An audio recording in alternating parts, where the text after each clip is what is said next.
Jim, I was hoping to take a step back. We're about half an hour into this thing and got a few minutes left, but you're not a geologist, you're not an engineer, but you ended up in the mining industry anyways. And I was hoping to learn a little bit more about, why mining? I know you come from an investor relations and a marketing background.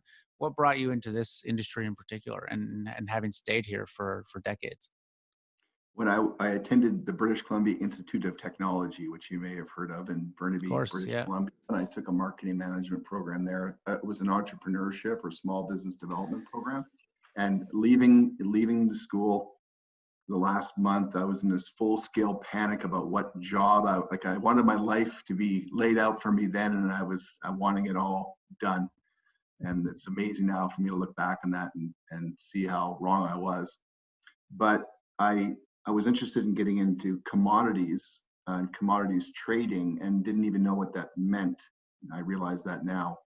And I did meet through a friend of mine, I tried to get some information through his father on the commodities sector. Okay. And trading, because he worked for a publicly listed company in Vancouver, was trading on the Amex and the Toronto Stock Exchange. And he did not return my calls. However hard Your I tried. friend's dad would not return your calls. No, And but finally, are you still friends with this guy? Absolutely, and I'm still friends with the entire family. Like they're amazing.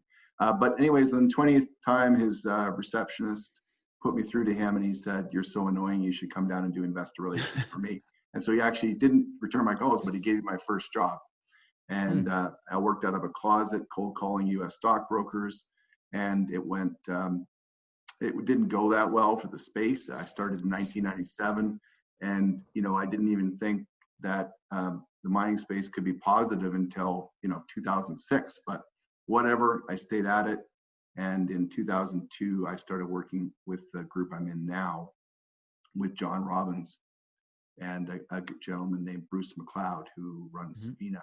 So I worked with those two guys. So it's pretty amazing people that I sort of started working with in this leg from 2002 on.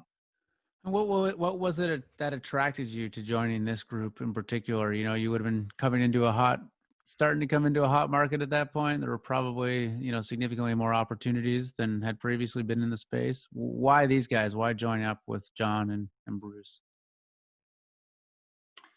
Well, even like looking back on it now, I think you could see it was pretty obvious that the market was in an uptrend. But starting in 1997, pretty much everything was down. And in fact, psychologically, I was pretty beaten up and probably didn't recognize that the market was turning. I just thought it would always be terrifying.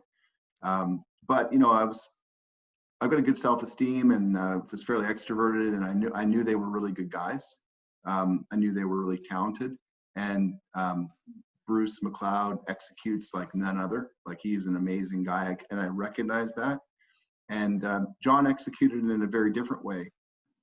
He's a different type of leader, but you could tell that he was always going to pull a rabbit out of his hat, and he kind of had magic in that way that he was just well respected because people knew that he would do something amazing at some point, and he did it so many times along the times that I've been working with him that that was proven to be true. But I could I could see that those guys were super talented, and I was lucky to work with them. That's why I decided to do so.